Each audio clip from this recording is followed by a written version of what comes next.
everybody, welcome back to another video, the T on NPD and relationships. Hello everyone. To all of my new subscribers and new family members, hello and welcome. And of course to my tribe and family at large, fam, y'all know what time it is. Welcome back. Thank you all so much for coming back and of course watching another video. Y'all know I love to always mention our Thursday night live stream. Listen, you don't want to miss the Thursday night live stream. This is where we go from healing to wholeness to boldness. You don't want to miss the Thursday night live stream. I'd love to see you there. 5 p.m. Pacific Standard Time. 5 p.m. Pacific Standard Time. I'd love to see you there. Listen, every time we drop a video on the channel, the goal of the day is 2.1K plus. That's on the like button. Y'all already know. If you rocks with your girl, please hit that like button. Hit that like button. Y'all rocking with your girl? All right, I'm just checking. Just doing a rocks with your girl check. All right, y'all, let's jump into the topic of this video. I want to talk about how the narcissist plans to remain in your life after the discard. Y'all ready? Y'all listen. These birds already have a plan in place when the discard happens, okay? Now, I want you to understand this, and I want you to understand how they plan to remain in your life. Because if you understand why they discard and how they plan to come back, then you can make an intelligent decision as to when they start that Hoover junk and that mess right there. You already knowing, okay, I already know what time it is with this. Yeah, I'm not falling for the crap. You know what I'm saying? But how they plan to remain in your life after the discard. Well, first of all, after the discard, you're probably hurt, rocking, reeling. Y'all already know what time it is. But you got to understand that the discard is not a discard, okay? It's just the narcissist is just going on a hiatus for a minute. They need to go over there and mess around with the new supply. And they need to, they need to change their oil for a second. You know what I'm saying? That's what they really need to do. But see, you actually get to determine whether they're going to change that oil and come back or whether they're going to have to stay over there on the other side permanently. And I would suggest to you that you let them stay over there permanently, but I digress. But here's the deal. When you will notice in the discard, or in the devaluation stage, how the narcissist was behaving with you, how they basically would, they would, all of the things that they loved about you, now they hate. All of the things that that you told them about you personally, all of your ups, your downs, your woes or whatever.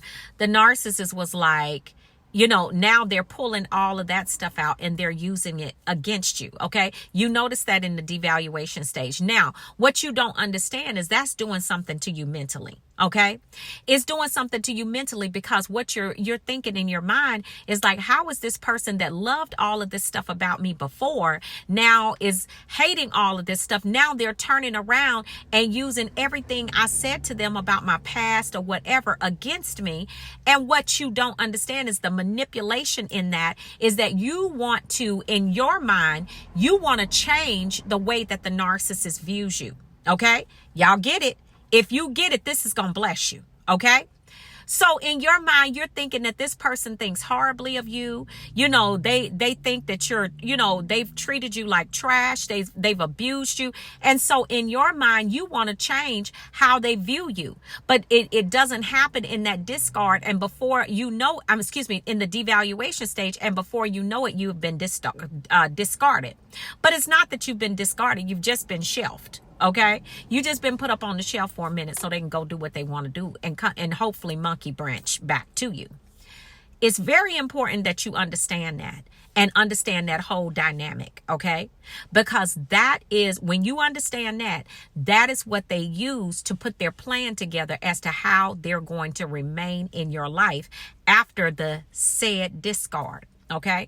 Now you're thinking the narcissist, you already probably heard about the smear campaign. The narcissist is going on and on with the people that they know, people, they're going on and on about it. Right. So you sitting there like, I can't believe that they saying all of this stuff about me. Narcissists probably done blocked you on their phone, probably blocked you on social media. They've done all of that, right? So now you sitting there like, what in the world is happening? You know, what's going on? So in your mind, you can't believe that they've done all of this stuff. And you're like, where is my person that I met in the beginning? The one that was so kind, the one that was so, so loving and so, affectionate.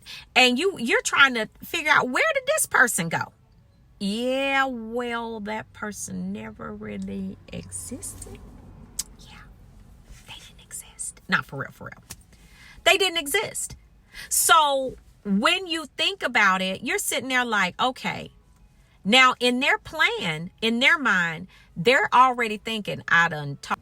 So you're thinking, where is my person? Yeah, they didn't exist though. They really didn't. That person never existed. So in the grand scheme of things, the narcissist already knows. They know what they know that they've ran that smear campaign on you. They know that. They know that you probably done heard something about it. They know that too. They know that they have basically abused you and misused you. They know all of that. Okay. But what they're getting ready to do with the whole situation is they're going to use everything that they said about you, all of the lies that they told in the smear campaign, and they're going to run that back when they get ready to leave that new supply. Okay. Now you're thinking in your mind that the narcissist thinks horribly of you because of the smear campaign, because of all of the horrible stuff they said to you at the end. Also because of, just what happened in the discard, okay, or the said discard. Now, they know in their minds that you're going to be looking for some type of closure, all right? They're not going to give you that. But what they are going to give you instead, and this is how they plan to remain in your life, is this. Once they get sick and tired of the new supply, now that's probably about 6 to 8 weeks after they get over there. Some of them take a little bit longer than that. Okay. What's going to happen is they're going to start hoovering. Okay. And they're going to, if you answer the Hoover, they're going to talk to you. They're going to have some questions, how have you been doing? What's been going on? How's everything been with you? Whatever. They're going to act like they're really concerned, right? They're going to act like they're concerned, but they're not. The only thing that they're doing at that moment, if you answer that Hoover, is they're heat checking and they're getting information because they want to know. They're trying to figure out their whole situation and how they're getting ready to pitch this whole friendship thing to you. Okay. I don't think, and this is their thing, I don't think, the way things ended, this is if you answer the Hoover. Some of y'all gonna testify in the comment section below. Y'all gonna testify. They gonna tell you, the way things ended, I think we just need to have a face-to-face conversation. Yeah, that part. They're gonna tell you y'all need to have face-to-face conversation about what happened. Okay. And if you agree to have that face-to-face conversation, some of y'all could, some of y'all couldn't. You agree to have that face-to-face conversation. Guess what the narcissist is gonna do? They're going to pitch this thing to you that they don't think that y'all should be enemies because of the way things happen and the way, I think that, it's just a shame for us to not have any contact and, for us to be enemies because of what happened, it just didn't work out. So, I would love it if we would remain friends, and we could stay in contact. Mm-hmm.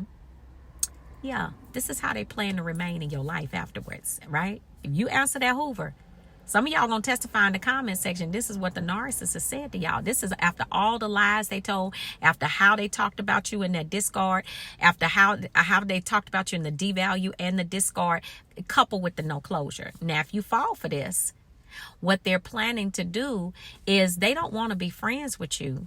They want to be friends with benefits. And when I say benefits, it's not just the sex part of it. They want to be friends with benefits with your wallet, okay, with your resources, with your time, all of that. Because everything that they're planning to do and how they're planning to remain in your life, They're going to get all of the benefits out of it, and you're going to get nothing. Okay? Because what you're going to find is when they come back, now they got all of these different things on their schedule. And I told y'all this before, as soon as that narcissist, you let them come back, they start time blocking right away. They tell you they don't have time for, now they got a whole new schedule. But it's not the fact that they have a whole new schedule. They got a whole new supply that they over there messing around with, and they got to have time for that supply. But see, they only want to come back to use you. But they want to put it under this whole, this is how they plan to remain in your life, is that they're going to tell you. And some of them might not say friends. Some of them might say, it just don't make sense that we are enemies. So, it's okay for us to have conversation, or we can, and a lot of them will tell you that they want to remain friends.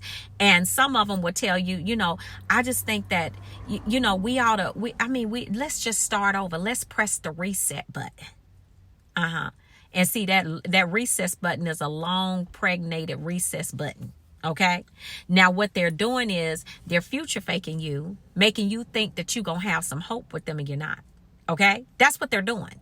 That's exactly what they're doing. So when they're telling you to press, that y'all going to start over and press the reset button, all they're telling you is that they want some more time to be over there with that new supply and still have you right there, under their thumb. They're still getting supply from you. You more than likely, if you agree to the mess, they're going to be coming and moving in and out your bedroom and in and out your wallet and anything else that they can get into. But this is how they plan to remain in your life. See, it's a whole scheme that they have going. Okay. But if you understand why they do it, and you understand the psychology behind how they devalue you and discard you, and now you're thinking that I got to change the perspective or the way that this person thinks about me, you got to come out of that. You got to completely come out of that, because they just said those things, but they know how wonderful you are. They know what a beautiful person you are. They know that you help them. They know all of that. But they just said those things because they want to set it up. So when they get ready to leave and come back, you'll be ready to receive them. That's all. That's how they do it. That's how they do it. So listen, I wanted to get this out here for y'all. Listen, don't let that be you. Okay? Don't let that be you. Once they gone, let that clown stay gone. Okay? Don't let them make a whole plan to come in and out of your life, because all it's going to be is a revolving door. That's it, family. All right. So y'all listen, y'all take really good care of yourselves and pass this along, of course, to some other folks that can use the information. All right, family. And I will see you all on the next video, and I will see you all healed and whole at the top. Shalom, family. Peace.